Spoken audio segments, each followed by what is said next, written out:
बड़ी चींटी। चींटियों के झुंड में एक बेहद शरारती चींटी थी।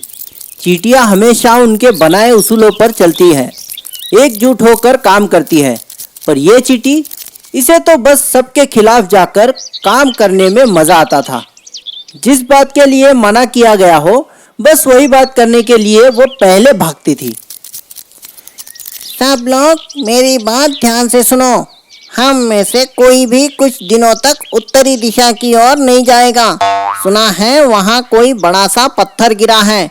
हमारे लिए वो खतरनाक हो सकता है, इसलिए सब सावधान रहें और उस जगह से दूर रहें। खासकर तुम बदमाश चींटी। जी, जैसा आप कहे रानी माँ। शक्कर की कसम, अब तो वहाँ जाना ही पड़ेगा। देखो तो जरा, ऐसा कौन सा पत्थर है। बदमाश चींटी से रहा नहीं गया। इतना मना करने के बाद भी वो उत्तरी दिशा की ओर निकल पड़ी। रात होते होते वो वहां पहुंच गई। वहां जाते ही उसने देखा कि एक नीला पत्थर नीली रोशनी में चमक रहा था।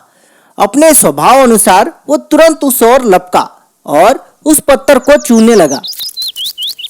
जैसे ही उसने उस पत्थर को छुआ, उसका आकार बढ़ने लगा। अब वो एक बड़े चूहे जितने आकार का हो गया था। अरे वाह, शक्कर की कसम, मैं तो कितना बड़ा और शक्तिशाली बन गया हूँ।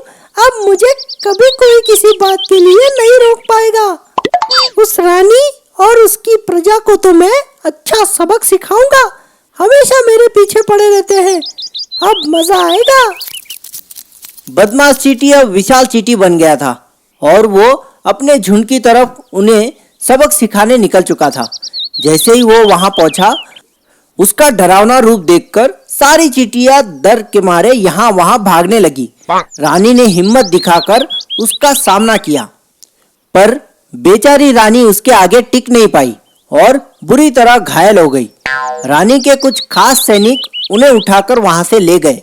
अब विशाल चींटी ने खुद को वहां का राजा घोषित कर दिया और सब पर अपना हुक्म चलाने लगा।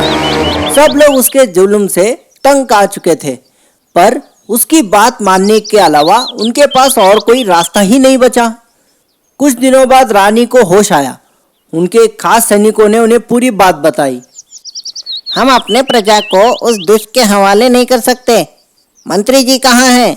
उनके पास इस समस्या का कोई ना कोई समाधान तो होगा। रानी माँ, मंत्री जी उसी काम पर लगे हैं।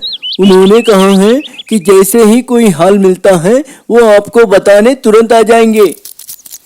रानी माँ, मंत्री जी आ गए हैं, आपसे मिलना चाहते हैं।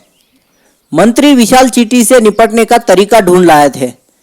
उन्होंने रानी को बताया कि उस पत्थर की वजह से ही बदमाश चींटी विशाल चींटी में बदल गया है और अब वो पत्थर ही उसे फिर से पुराने रूप में ला सकता है। ये सुनते ही रानी खुश हो गई और उन्होंने अपने एक सैनिक को विशाल चींटी के पास झूठी खबर फैलाने भेज दिया।